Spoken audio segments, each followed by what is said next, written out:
Good morning children. आओ हम लोग चौथे दोहे से पढ़ें। सुखिया सब संसार है, खाए अरु सोवे, दुखिया दास कबीर है, जागे अरु रोवे। आओ समझते हैं क्या कहते हैं कबीरदास जी। तो इन पंक्तियों में कबीरदास जी नश्वर संसार तथा इस संसार में रहने वाले स्वार्थी मनुष्यों के विषय में बताना चाह रहे हैं। कवि का कहना है बच्चों कि यह संसार नश्वर है। नश्वर अर्थात नष्ट हो जाने वाला। मनुष्यों को यह ज्ञान ही नहीं है तथा अज्ञानतावश वे ईश्वर भक्ति से विमुख हैं। वे स्वार्थी बनकर सिर्फ अपने जीवन में खाते हैं, सोते हैं तथा अपने आप को इस संसार का सबसे सुखी व्यक्ति समझते हैं, मानते हैं। सुखिया सब संसार है, सुखी समझते हैं सारा संसार, और खाते हैं और सोते हैं। तो कवि कहते हैं बच्चों कि मैं इस नश्वर संसार के लोगों की अज्ञानता को देखकर अत्यंत ही दुखी हूँ। दुखिया दास कबीर है, बहुत दुखी हूँ मैं, कबीरदास जी। तथा उनकी इस अवस्था को देखकर, किनकी? लोगों की, संसार की इस अवस्था को देखकर मैं दिन रात जाग रहा हूँ और रो रहा हूँ। जागे अरु रोवे। कवि चाहते हैं बच्चों कि इस संसार के लोगों को भी ज्ञान का प्रकाश मिल जाए तथा ईश्वर भक्ति की ओर अग्रसर हो जाए।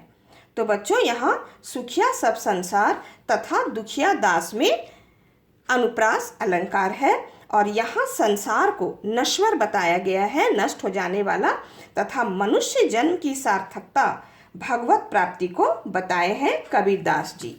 तो बच्चों आओ प्रश्न निर्माण करके और समझते हैं। चलो बनाओ तुम लोग मेरे साथ। कबीर ने संसार को कैसा बताया है? तो कैसा बताया है? नश्वर। कबीर के अनुसार मनुष्य जन्म की सार्थकता क्या है? क्या है? भगवत प्राप्ति। कबीर क्यों दुखी है बच्चों? यहाँ दूसरा प्रश्न निर्माण करो। संसार के लोगों की अज्ञानता को देखकर। सुखिया सब संसार तथा दुखिया दास में कौन सा अलंकार है? तो अनुप्रास अलंकार। आओ अगले दोहे को देखते हैं। विरह भुवंगम तन बसे, मंत्र न लागे कोई, राम वियोगी न जीवे, जीवे तो बौरा होए। इसे समझते हैं क्या कहते हैं कबीरदास जी।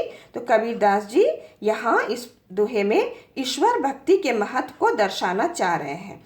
कबीरदास जी कहते हैं बच्चों कि जिन व्यक्तियों के शरीर में परमात्मा का विरह रूपी सांप बस जाता है, उनके बचने की कोई आशा नहीं होती, कोई भी उपाय कारगर सिद्ध नहीं होता। मंत्र न लागे कोई। भुवंगम मतलब सांप, विरह मतलब वियोग, अलगाव। यदि किसी कारण से वह जीवित रह भी जाता है तो परमात्मा को पाने के लिए वह पागलों की भांति ही जीवन व्यतीत करता है, अर्थात वैराग्य के कारण लोगों को वह पागल जैसा दिखाई देता है। परमात्मा से मिलन ही इसका एकमात्र फिर उपाय बच जाता है। राम वियोगी न जीवे। ईश्वर से अलग कर देने पर, राम मतलब ईश्वर, जी तो जाता है लेकिन वो पागल की भांति व्यवहार करने लगता है। तो बच्चों यहाँ विरह भुवंगम में रूपक अलंकार है। तो आओ इससे प्रश्न निर्माण करें, तुम लोग भी बनाओ और समझना है। पहला प्रश्न क्या बन सकता है? भुवंगम का क्या अर्थ है? क्या अर्थ है? सांप। विरह भुवंगम में कौन सा अलंकार है? अभी मैंने बताया रूपक अलंकार। तीसरा क्वेश्चन बनाओ। वैराग्य के कारण जो व्यक्ति पागल के समान दिखाई देता है उसका क्या उपचार है? क्या उपचार है? एकमात्र परमात्मा से मिलन। अगले दोहे को देखते हैं। निंदक नेड़ा राखिए, आंगनी कुटी बंधाए, बिन साबण पानी बिना निर्मल करे सुभाए। इस दोहे में कबीरदास जी क्या बताना चाह रहे हैं? तो बच्चों इन पंक्तियों में कबीरदास जी निंदक के महत्व को दर्शा रहे हैं। निंदक मतलब आलोचना करने वाला, शिकायत करने वाला। कवि कहते हैं कि जो हमारी निंदा करता है, हमें उनके प्रति अपने क्रोध को त्याग कर अपने समीप ही रखना चाहिए। ऐसा नहीं कि जो निंदा करे उसके प्रति हम क्रोधित हो जाएं। वो कहते हैं अपने ही समीप रखना चाहिए। नेड़ा मतलब अपने नज़दीक रखना चाहिए। आंगनी कुटी बंधाए, और कहते हैं कि यदि संभव हो तो उन्हें अपने आंगन में कुटिया बनाकर आदर के साथ रहने के लिए स्थान देना चाहिए। तो ऐसा क्यों कहते हैं? कबीरदास जी कि जब निंदक हमारी आलोचना करते हैं तब हमें सतर्क हो जाना चाहिए और अपनी बुराइयों को दूर करने की कोशिश करनी चाहिए। इस प्रकार बिना साबुन पानी खर्च किए निंदक हमारे स्वभाव को निर्मल कर देते हैं। बिन साबुन पानी बिना साबुन मतलब बिना साबुन और पानी के ही निर्मल हमारे स्वभाव को क्या कर देते हैं, निर्मल कर देते हैं। सुभाय मतलब स्वभाव। आओ इससे प्रश्न निर्माण करें। बनाओ बच्चे, निंदक का क्या अर्थ है? पहला क्वेश्चन क्या हो जाएगा? आलोचना करने वाला या शिकायत करने वाला। दूसरा बनाओ, कबीर निंदक को अपने पास रखने की सलाह क्यों देते हैं? क्यों देते हैं?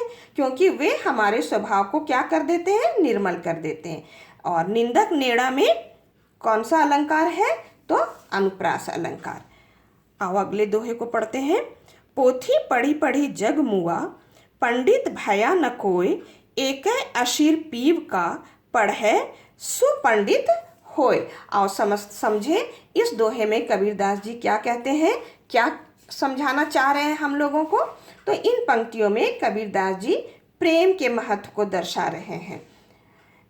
कवि कहते हैं कि इस संसार में कई लोग मोटे मोटे ग्रंथों को पढ़ते हुए मृत्यु को प्राप्त हो गए। पोथी पढ़ी पढ़ी जग मुआ, मुआ मतलब मर जाना, मर गए, मृत्यु को प्राप्त हो गए। पोथी मोटे मोटे धार्मिक बुक, किताब, ग्रंथ, किंतु उनके हृदय में वास्तविक प्रेम अर्थात ईश्वर प्रेम न पनपने के कारण वे विद्वान नहीं बन पाए। पंडित भया न कोय, भया मतलब बनना, होना, पंडित मतलब विद्वान। दूसरे लाइन में क्या समझा रहे हैं कवि के अनुसार? जो व्यक्ति एक ही अक्षर प्रेम का पढ़ लेता है अर्थात परमात्मा को जान लेता है, वास्तव में वही सच्चा ज्ञानी कहलाता है। एक मतलब एक ही, अशीर मतलब अक्षर, पीव मतलब प्रेम। तो बच्चों यहाँ पोथी पढ़ी पढ़ी में प वर्ण की आवृत्ति हुई है, तो ये अनुप्रास अलंकार है। लेकिन फिर लिखेंगे कि पढ़ी पढ़ी, सिर्फ ये दोनों को लेकर इसमें शब्दों की आवृत्ति हुई है। यहाँ ये पुनरुक्ति प्रकाश अलंकार है। आओ इससे प्रश्न निर्माण करो। पढ़ी पढ़ी में कौन सा अलंकार है? तो क्या लिखोगे? पुनरुक्ति प्रकाश अलंकार।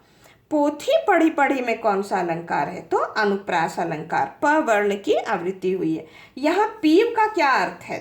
दूसरा क्वेश्चन, तो क्या हो जाएगा? प्रेम। आओ अगले दोहे पढ़ते हैं। हम घर जालिया आपना, लिया मुराड़ा हाथी, अब घर जालो तास का, जे चले हमारे साथी। अब देखते हैं कबीरदास जी इसमें क्या समझाए हैं। फिर से हम लोग पढ़ें, पहले भी पढ़ा चुकी हूँ मैं। इन पंक्तियों में कवि कबीरदास जी ईश्वर रूपी ज्ञान के प्रकाश के महत्व को दर्शा रहे हैं। कवि कहते हैं, मैंने विरह और भक्ति से जलती हुई मशाल को हाथ में लेकर अपने घर को जला दिया है, अर्थात सांसारिक वासनाओं को नष्ट कर डाला है। अब मेरे अंदर ज्ञान का प्रकाश प्रकाशित हो रहा है। घर जाल लिया, सांसारिक वासना को, सांसारिक मोह माया का त्याग कर दिया, जला दिया है। किससे? मुराड़ा। मुराड़ा मतलब जलती हुई मशाल। तो मशाल यहाँ किसका प्रतीक है? ज्ञान का प्रतीक है। हाथी मतलब हाथ में। आगे देखते हैं क्या कहते हैं। कवि कहते हैं, अब जो भी भक्त मेरे साथ भक्ति के मार्ग पर चलने के लिए तैयार हो, जे चले हमारे साथी, मैं उनका भी घर जला दूंगा। घर जालो तास का, तास मतलब उनका भी घर जला दूंगा, अर्थात उनके मन में भी सांसारिक वासनाओं के प्रति विरक्ति जगा दूंगा। विरक्ति मतलब अलगाव की भावना। और क्या करूंगा? ईश्वर भक्ति रूपी ज्ञान के प्रकाश की ओर अग्रसित कर दूंगा। तो बच्चों यहाँ इस दोहे में प्रतीकात्मक शैली का प्रयोग किया गया है। और घर जो है यहाँ सांसारिकता का प्रतीक है और मुराड़ा मतलब मशाल ज्ञान का प्रतीक है। आओ इससे प्रश्न बनाकर समझते हैं। घर किसका प्रतीक है? अभी मैंने बताया, एक पहला प्रश्न बनाओ और आंसर क्या हो जाएगा? सांसारिकता का। मुराड़ा या मशाल किसका प्रतीक है? दूसरा प्रश्न तो ज्ञान का। इस दोहे में किस शैली का प्रयोग किया गया है। तो क्या हो जाएगा इसका आंसर? प्रतीकात्मक शैली का। तो बच्चों, आशा है अभी पढ़ाई के दौरान ही तुम्हें कुछ तो अवश्य याद हो गए होंगे।